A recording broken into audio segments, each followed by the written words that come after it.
Hello and welcome to all. आज हम बात करेंगे फोना स्पीसीज इंडियन स्वैम्प डियर जिसको बारहसिंगा भी बोलते हैं, then steel slag, musk deer and finally carbon footprint. ये सभी क्वेश्चंस प्रीलिम्स 2020 से बिलोंग करते हैं। अगर आप इन सारी चीज़ों को जानते हैं that is well and good. अगर आप नहीं जानते तो इस वीडियो में एक सिंपल वे में आप इन चीज़ों को सीख पाएंगे, जान पाएंगे। साथ ही साथ आप अपना एमसीक्यू सॉल्विंग एप्टीट्यूड डेवलप कर पाएंगे, जो आपकी मदद करेगा ऑब्जेक्टिव क्वेश्चंस को इफेक्टिवली टैकल करने में। आर्ट ऑफ रिवर्स इंजीनियरिंग आपको कैपेबल बनाएगी किसी भी क्वेश्चन की टॉपिक की, यानी किसी भी क्वेश्चन की ओरिजिन को जानने में, उसके टॉपिक को जानने में कि भाई ये कहाँ से पूछा गया है और उस टॉपिक को आपको कितनी डेप्थ में पढ़ना है जिससे आप रेलिवेंट क्वेश्चंस को अच्छे से सोल्व कर पाएँ। कीवर्ड की बेसिक नॉलेज आपको कैपेबल बनाएगी उन क्वेश्चंस को सोल्व करने में जो यूपीएससी हर साल पीवाईक्यू के बेसिस पे डायरेक्टली या इनडायरेक्टली फ्रेम करती ही करती है। फाइनली आप अपने कंसेप्ट्स को क्लियर कर पाएंगे, और अगर आपको ये लगता है आपके कंसेप्ट्स ऑलरेडी क्लियर हैं तो आप उनको रिवाइज कर पाएंगे। Let's start with questions.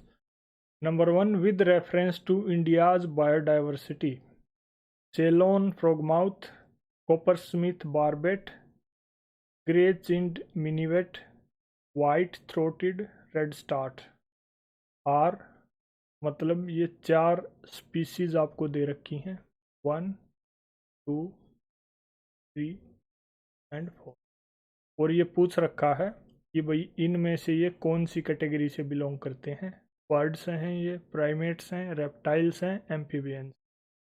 At this point आप वीडियो को हर क्वेश्चन में इसी स्टेज पे पॉज करके क्वेश्चन को फिर से पढ़ें, इसको देखें क्या है, किस टाइप से क्वेश्चन फ्रेम किया है, कहाँ से किया है, then move towards explain part. उससे आपके अंदर एक क्यूरियोसिटी रहेगी। अगर आपका आंसर गलत भी है तो भी जो ठीक आंसर आपको मिलेगा वो ज़्यादा अच्छे से आपको लंबे समय तक याद रहेगा।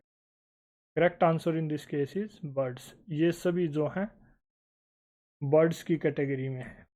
क्या है इनके बारे में डिटेल से बात करते हैं। सेलोन श्रीलंकन फ्रॉगमाउथ है, ये खासकर इंडिया के जो वेस्टर्न घाट्स हैं साउथ में वहाँ पे और श्रीलंका में पाया जाता है। आईयूसीएन स्टेटस में ये लिस्ट कंसर्न्ड है, रेड लिस्ट जो है आईयूसीएन की, उस पे it looks like this. Then there is coppersmith barbet, ये इंडियन सब कंटिनेंट और साउथ ईस्ट एशिया में पाया जाता है। आईयूसीएन स्टेटस पे ये लिस्ट कंसर्न्ड है। After that there is grey chinned minivet, ये इंडिया में खासकर जो हिमालयन रीजन्स हैं वहाँ पे, China, Taiwan, southeast Asia में पाया जाता है। It is also list concerned on IUCN red list. White throated red start, it is found in northeast India, Nepal, Bhutan, Myanmar, and it is also list concerned. These look like this, you can see in the। इसके बाद 3 term और options में दे रखी हैं, क्या है, primates, reptiles और amphibians. ये क्या होते हैं, इन पे भी क्वेश्चन फ्रेम हो सकता है नेक्स्ट ईयर या कभी और। प्राइमेट्स जो हैं एक ग्रुप ऑफ मैमल्स हैं। इनके क्या फीचर हैं, इनके आइज़ होती हैं जैसे इंसानों के सामने फॉरवर्ड फेसिंग आइज़ हैं, hands, feet, brains, socially active यानी एक सोशल लाइफ ये जीते हैं। एग्जाम्पल के तौर पे humans, monkey, gorilla, red tailed lemur, red slender loris and northern greater galago, Philippine tarsier, black spider monkey, Hamadryas baboon, eastern gorilla, and finally you can see in the image there are variety of examples। Reptiles क्या हैं, ये cold blooded vertebrates होते हैं। Vertebrates मतलब जिनकी backbone होती है उन और बैकबोन को सपोर्ट करती हुई कुछ बोन्स होती हैं। क्या इनके फीचर्स हैं, इनमें 3-4 खास फीचर देखने को मिलते हैं कि इनकी जो स्किन है उस पे स्केल्स होते हैं वो थोड़ी ड्राई और रफ होती है जिससे वो प्रीडेटर से बच सकें, यानी जो उन पे हमला करते हैं उनसे बच सकें, और डिहाइड्रेशन से यानी वाटर के लॉस से बच सकें।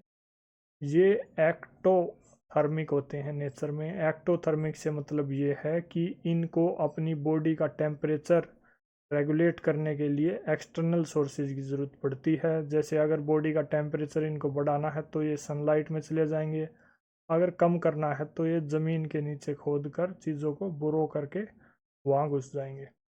आफ्टर दैट दीज ले एमनियोटिक एग्स। एमनियोटिक एग्स वो एग्स होते हैं, ये दूसरे अंडों की तरह ही होते हैं, लेकिन ये इनके ऊपर एक वाटर प्रूफ सेल होती है, एक परत होती है। इनमें मेटामॉर्फोसिस की जो प्रोसेस है वो देखने को नहीं मिलती। इनके पास लंग्स भी होते हैं। देन कुछ एग्जांपल्स जैसे snake, crocodiles, turtles, lizards. Image is here, you can also see. Amphibians be cold blooded vertebrates होते हैं। मेन डिफरेंस क्या है एम्फीबियंस और रेप्टाइल्स में कि भाई जो एम्फीबियंस की जो स्किन है वो ड्राई नहीं होती, वो वेट होती है, मॉइस्ट होती है, परमिएबल है। वो जो यंगस्टर्स हैं वो स्किन का यूज़ करते हैं ब्रीथिंग के लिए। Then there are these are also ectothermic.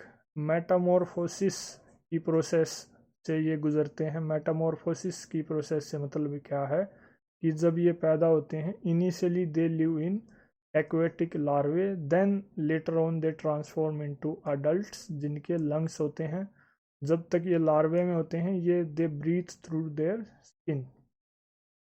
Breathing की हमने बात कर ली। एग्जाम्पल के तौर पे जैसे फ्रॉक्स हैं, toads, salamanders, newts, caecilians.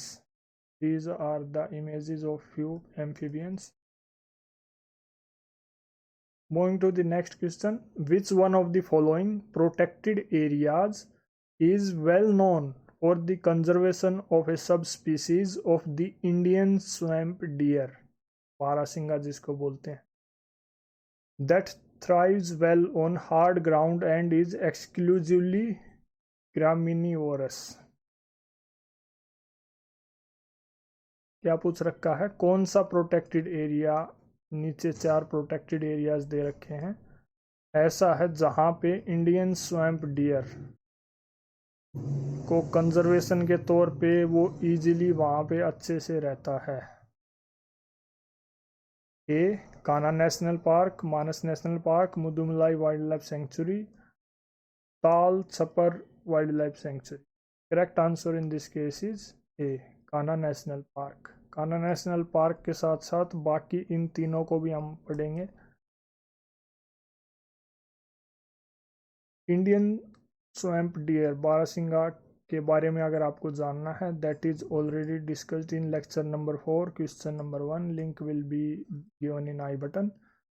Kanha national park क्या है, ये एक नेशनल पार्क है। 1955 में इसको नेशनल पार्क बनाया गया था। Then it is also a tiger reserve since 1973। कहाँ पे लोकेटेड है, मध्य प्रदेश में।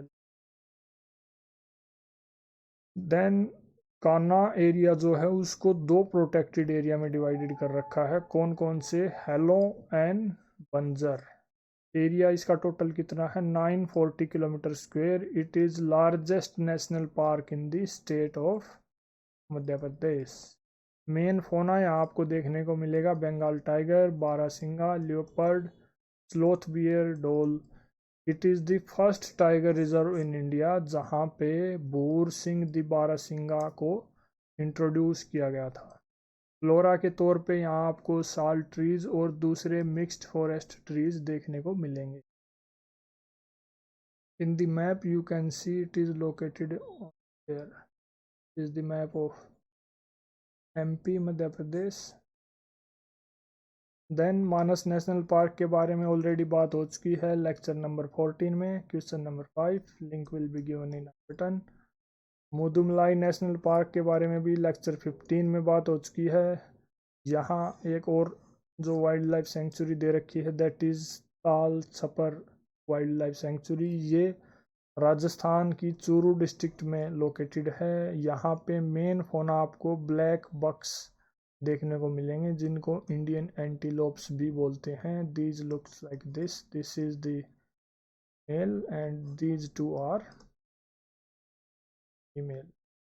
मेन फ्लोरा यहाँ पे ट्रॉपिकल थॉर्न फॉरेस्ट, और एक स्पेशल टाइप की ग्रास यहाँ आपको देखने को मिलेगी जिसको मोठिया बोलते हैं हिंदी में, इंग्लिश में इसको पर्ल बोलते हैं। Third is steel slag can be the material for which of the following, यानी जो स्टील स्लैग है उसका किन किन इनमें से किन किन में यूज हो सकता है, एडवांटेज मिल सकती है। Construction of base road, improvement of agricultural soil, production of cement. Select the correct answer using the code given below. 1 and 2 only, 2 and 3 only, 1 and 3 only, 1 2 and steel slag, इसके बारे में सबसे पहले आपको ये पता होना चाहिए स्टील स्लैग होता क्या है। उसके बाद ये बात आएगी कि भाई उसका क्या क्या यूसेज है, किन किन चीज़ों में उसकी मतलब एडवांटेज क्या है उसकी। All three are the advantages, correct answer is D.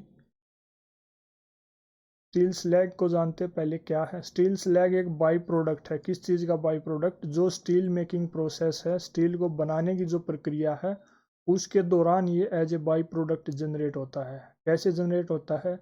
जब स्टील बनाते हैं तो जो रॉ मटेरियल है स्टील का, रॉ मटेरियल को गर्म करके उसको बिल्कुल मतलब मोल्टन स्टील जो बन जाता है, मोल्टन स्टील से जब इम्प्योरिटीज़ को रिमूव करते हैं, इम्प्योरिटीज़ मतलब जैसे आयरन ओर वगैरह, कोक वगैरह, लाइमस्टोन वगैरह जो स्टील के रॉ मटेरियल में मिली हुई होती हैं, जब उन इम्प्योरिटीज़ को हटा देते हैं स्टील बनाते समय तो वो इम्प्योरिटीज़ एक साथ उनको कलेक्टिवली स्टील स्लैग बोलते हैं।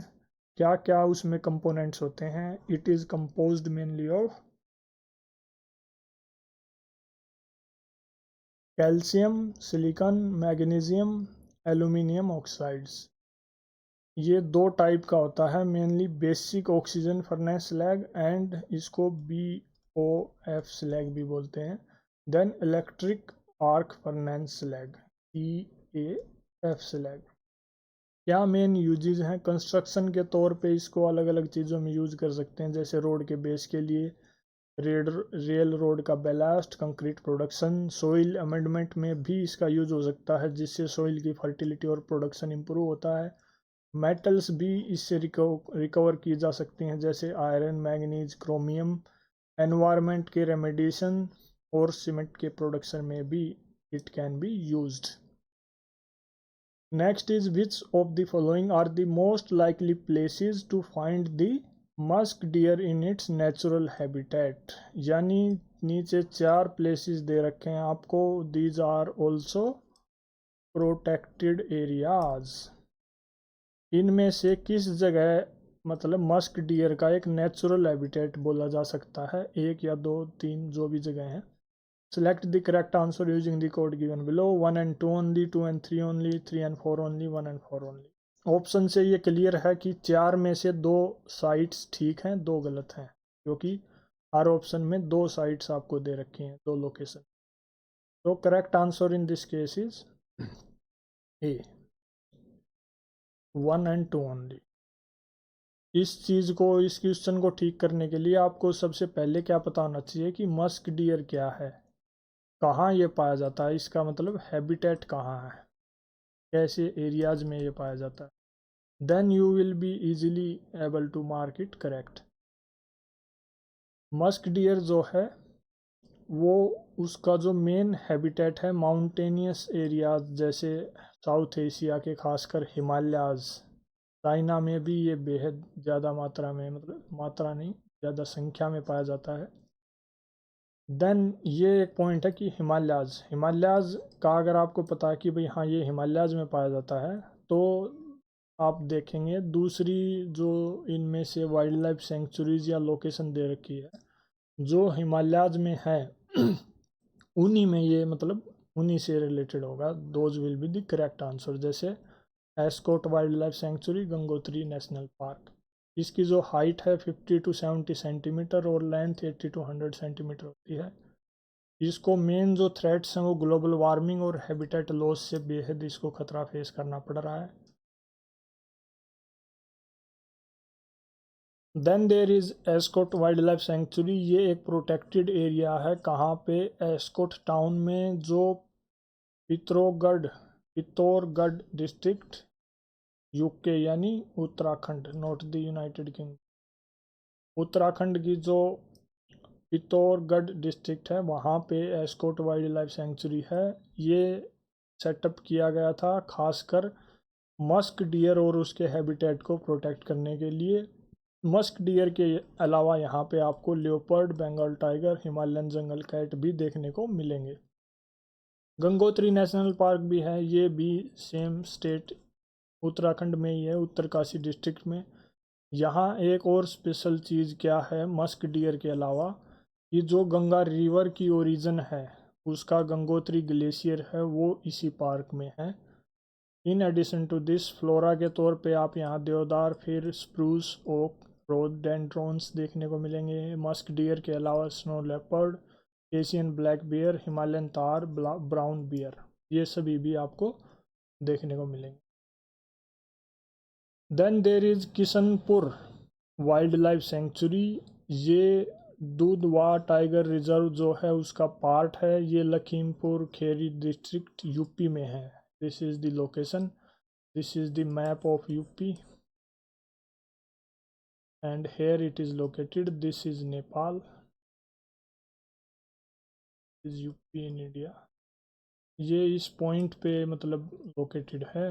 दुधवा टाइगर रिजर्व जो है वो 3 एरियाज से बना है, Dudhwa national park, Kishanpur wildlife sanctuary, Katarniya Ghat wildlife sanctuary. ये तीनों मिलके दुधवा टाइगर रिजर्व बनाते हैं जो नेपाल के साथ नॉर्थ ईस्टर्न बॉर्डर, ये थोड़ा यहाँ पे है, नेपाल के साथ नॉर्थ ईस्टर्न बॉर्डर शेयर करता है। मोहाना रिवर यहीं पे है जो इसका नॉर्थ ईस्टर्न पार्ट है।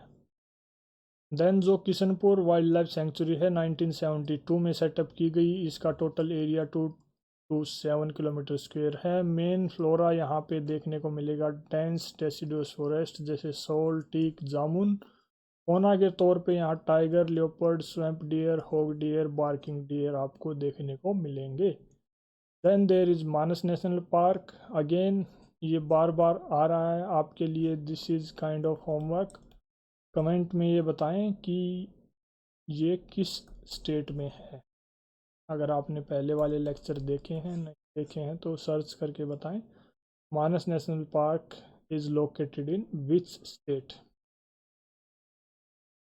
Next is in rural road construction. The use of which of the following is preferred for ensuring environmental sustainability or to reduce carbon footprint?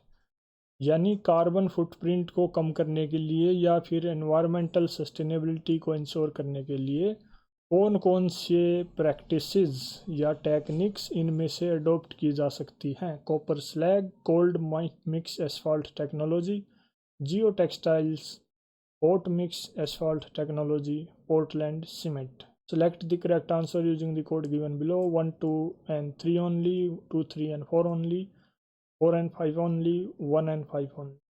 So इस बात के बारे में बात हो रही है कि कार्बन फुटप्रिंट को कम करने के लिए तो सबसे पहले आपको ये पता होना चाहिए कार्बन फुटप्रिंट बोलते किस चीज़ को हैं।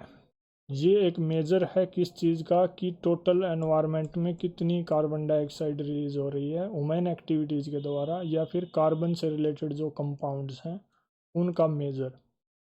वो सिमिलर है, आप देखेंगे ग्लोबल वार्मिंग या फिर क्लाइमेट चेंज से रिलेटेड जो टॉपिक्स हैं वहाँ पे जो कारण हैं वही कारण आपको इसके मिलेंगे कार्बन फुटप्रिंट के। उनका जो इम्पैक्ट है वही इम्पैक्ट कार्बन फुटप्रिंट के बढ़ने का मिलेगा। देन इनको टैकल करने के लिए जो स्ट्रेटजी अडॉप्ट की जा सकती हैं वही कार्बन फुटप्रिंट के लिए होगी। In this case correct answer is A, यानी 1, 2 and 3। 1, 2, 3। Fourth is incorrect, fifth is also incorrect. इन चीज़ों के बारे में आपको बेसिक नॉलेज होनी चाहिए। कार्बन फुटप्रिंट क्या है हमने पहले बात कर ली। It is a major of total amount of greenhouse gases, particularly carbon dioxide and its compounds that are emitted directly or indirectly by human activity। इसको किस यूनिट में एक्सप्रेस करते हैं? Carbon dioxide equivalents, that is CO2e। क्या कारण हैं इसके बढ़ने के? मेन जो हैं फॉसिल फ्यूल की बर्निंग, डिफॉरेस्टेशन, अनसस्टेनेबल एग्रीकल्चर जैसे राइस वगैरह का कल्टीवेशन ज़्यादा करना। इम्पैक्ट क्या है अगर कार्बन फुटप्रिंट बढ़ता है? तो कार्बन फुटप्रिंट बढ़ रहा है तो मतलब एनवायरनमेंट में, एटमॉस्फेयर में कार्बन डाइऑक्साइड बढ़ रही है।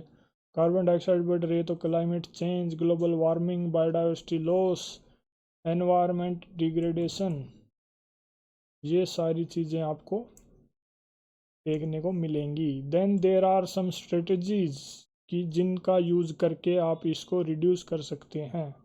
सेम स्ट्रेटजीज आप लिख सकते हैं या फिर मेंशन कर सकते हैं क्लाइमेट चेंज को टैकल करने के लिए, ग्लोबल वार्मिंग को टैकल करने के लिए। क्या है? रिन्यूएबल एनर्जी को अडॉप्ट करें, जैसे सोलर, विंड एनर्जी है। क्लाइमेट स्मार्ट एग्रीकल्चर करें। क्या प्रैक्टिसेस? जैसे क्रॉप का रोटेशन करें, ऑर्गेनिक फार्मिंग को अडॉप्ट करें। आफ्टर दैट जो इकोसिस्टम है उनको प्रोटेक्ट करें और रिस्टोर करें। वेटलैंड एरियाज़ का कंजर्वेशन करना, फॉरेस्ट वगैरह को कम से कम काटना और ज़्यादा से ज़्यादा एफोरेस्टेशन करना, वेस्ट का अच्छे से मैनेजमेंट करना सस्टेनेबल वे में। Then adopting some energy efficient technologies and practices, जैसे कॉपर स्लैग है। कॉपर स्लैग क्या है? जो कॉपर बनाने की प्रोसेस है उसका ये बाई प्रोडक्ट है। स्टील स्लैग क्या था? स्टील बनाने की प्रोसेस का बाई प्रोडक्ट था। इसका यूज़ किस चीज़ में हो सकता है? कंस्ट्रक्शन में हो सकता है, वेस्ट ट्रीटमेंट में हो सकता है, सोइल स्टेबलाइजेशन में हो सकता है। It is eco friendly in nature. Then second, cold mix asphalt technology. Asphalt क्या है? एस्फाल्ट एक लिक्विड होता है, इसको सेमी सॉलिड पेट्रोलियम भी बोलते हैं। कोल्ड मिक्स एस्फाल्ट टेक्नोलॉजी क्या है? जो एस्फाल्ट के मिक्सचर का प्रोडक्शन और एप्लीकेशन है वो एम्बियंट टेम्परेचर पे हो जाती है। एम्बियंट टेम्परेचर मतलब कम टेम्परेचर, आमतौर पर रूम टेम्परेचर पे ही काम चल जाता है। इसके लिए ज़्यादा हीटिंग वगैरह की ज़रूरत नहीं पड़ती। हीटिंग वगैरह की ज़रूरत नहीं पड़ती तो ग्लोबल वार्मिंग का मतलब क्या है कि हीट बढ़ रही है, हीट कम होगी किसी चीज़ में तो वो ऑटोमेटिकली अच्छी मानी। Then it is eco-friendly unlike traditional hot mix asphalt technology. Hot mix asphalt technology क्या है? उसमें बेहद ज़्यादा हीटिंग की ज़रूरत पड़ती है एसफाल्ट मिक्सचर को प्रोड्यूस करने के लिए और उसकी एप्लीकेशन के लिए। सो ये ऑप्शन गलत हो जाता है। Next is Jio textiles. ये क्या है? ये सिंथेटिक टेक्सटाइल मटेरियल हैं जिनका यूज़ सिविल इंजीनियरिंग, कंस्ट्रक्शन वगैरह में होता है। किस बात के लिए? सोइल स्टेबिलिटी को मेंटेन करने के लिए, उसके इरोजन को प्रिवेंट करने के लिए, फिल्ट्रेशन वगैरह में। इस चीज़ से बने होते हैं ये, खास तौर पर सिंथेटिक पॉलीमर से बने होते हैं, जैसे polyester, polypropylene. And then there is one more term that is Portland cement, जिसका यूज़ हो रखा है ऑप्शंस में। ये कॉमन टाइप की सीमेंट है जिसका यूज़ कंस्ट्रक्शन में होता है दुनिया भर में। It is composed of calcium silicates. Main जो इसका कंपोनेंट होता है कैल्शियम सिलिकेट होता है, साथ के साथ कैल्शियम एल्यूमिनेट्स, कैल्शियम सल्फेट और दूसरे कंपाउंड भी कुछ कम मात्रा में मौजूद होते हैं इसके अंदर। This is not eco friendly. क्यों? क्योंकि इसके लिए बेहद ज़्यादा एनर्जी की ज़रूरत पड़ती है इसको मतलब प्रोड्यूस करने के लिए। हाई टेम्परेचर कंडीशंस चाहिए होती हैं। These are not eco friendly in nature because अगर ऐसा होता है high temperature conditions, high energy consumption इसको प्रोडक्शन की प्रोसेस के दौरान होता है तो साथ के साथ कार्बन डाइऑक्साइड का एमिशन होता है, वेस्ट का जनरेशन होता है। तो these things are again very harmful for the climate or environment. That is all in this video. अगर आपको चीज़ें यूज़फुल और रेलिवेंट लगी तो ज़रूर हमें कमेंट करके बताएं। साथ ही साथ आप अपने सजेशन भी दे सकते हैं जो हमें चीज़ों को और बेहतर बनाने में मदद करेंगे। That is all. Thank you.